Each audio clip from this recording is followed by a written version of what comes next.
Bismillahirrahmanirrahim. Allahumma sholli ala Muhammad wa ali Muhammad. Assalamualaikum warahmatullahi wabarakatuh. Kali ini saya ingin berbicara tentang tafsir surat Al-Baqarah. Surat Al-Baqarah adalah surat yang kedua dari Al-Quran setelah surat Al-Fatihah. Sangat menarik surat Al-Baqarah ini. Bismillahirrahmanirrahim. Dengan memulai dengan Bismillahirrahmanirrahim. Alif Lam Mim. Zalikal kitabu la raiba fih hudan lil muttaqin alladzina yu'minuna bil ghaib wa yuqimuna shalah wa mimma razaqnahum yunfiqun alladzina yu'minuna bima unzila ilaika wa ma unzila min qablik. Itu yang akan saya tafsirkan hari ini. Yang pertama, Alif Lam Mim itu menurut para ulama tidak ada artinya katanya. Lam ya'lam ma'nahu illallah, kata ustaz saya dulu. Nggak ada artinya, itu rahasia Allah. Itu ayat mutasyabihat. Menurut akal rasional, ngapain Allah menurunkan wahyu Alif Lam Mim kalau tidak ada maknanya? Pasti ada maknanya. Alif Lam Mim pasti ada maknanya. Bagaimana mencarinya? Kita gunakan akal rasional kita. Kita gunakan literasi yang ada untuk mencari makna dari Alif Lam Mim. Jadi bukan rahasia. Kalau rahasia ya Allah tidak akan turunkan dong. Ngapain susah? Alif Lam Mim pasti ada maknanya. Yang kedua, ayat kedua adalah zalikal kitabu la raiba fih. Demikianlah inilah Alkitabu, firman Allah atau Al-Quran, la raiba fih, tidak boleh diragukan. Artinya memiliki kebenaran yang mutlak.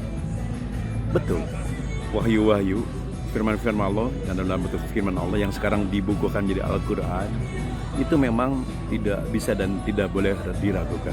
Karena itu betul-betul firman dari Allah yang maha benar dan mutlak kebenarannya.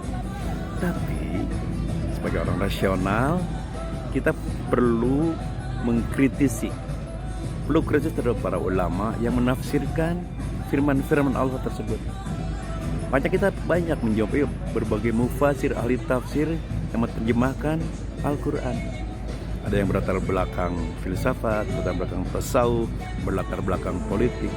Artinya kita boleh meragukan penafsiran para ulama tentang firman-firman Allah tersebut.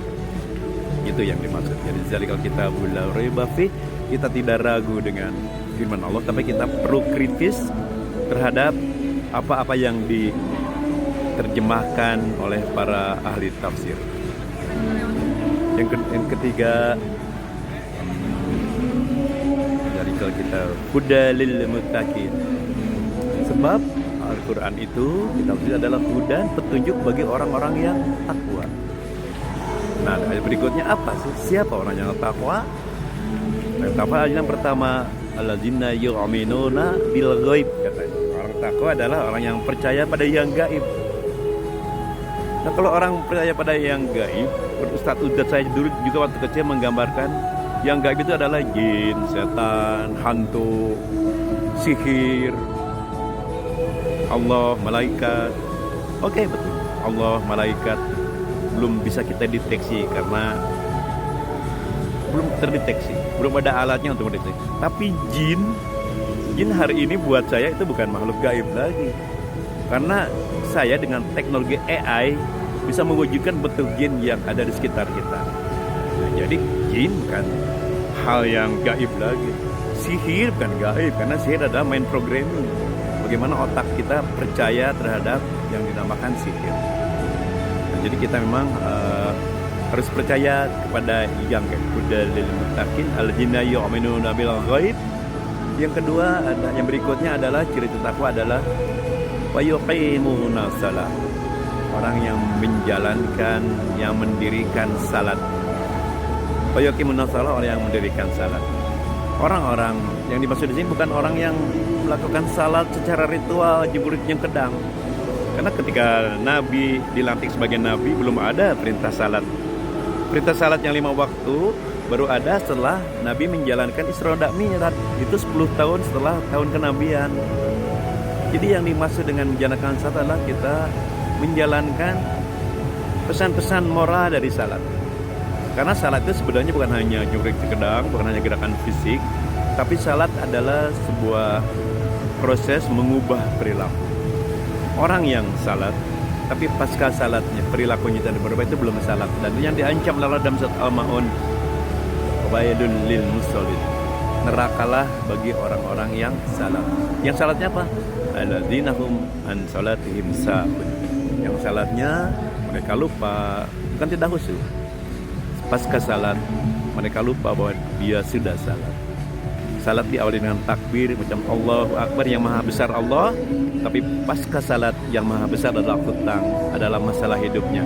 Nah, ketika pasca salat orang masih stres karena masalah hutang, masalah hidup, masalah keluarga, dan hal-hal duniawi, artinya dia belum takbir, belum salat, dan itu diancam wailul lil musallin. Nah, jadi yang penting itu bukan salat, yang penting adalah perilaku kita pasca salat.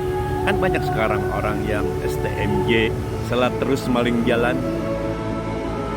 Orang yang umroh tiap bulan, tiap tahun, korupsinya juga makin hebat. Artinya tidak mengubah perilaku. Ya, al-jina.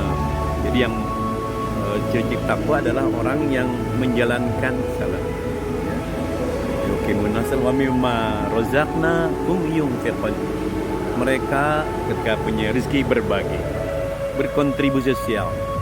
Kontribusi sosial itu sebenarnya jauh lebih bermanfaat daripada kita beribadah ritual.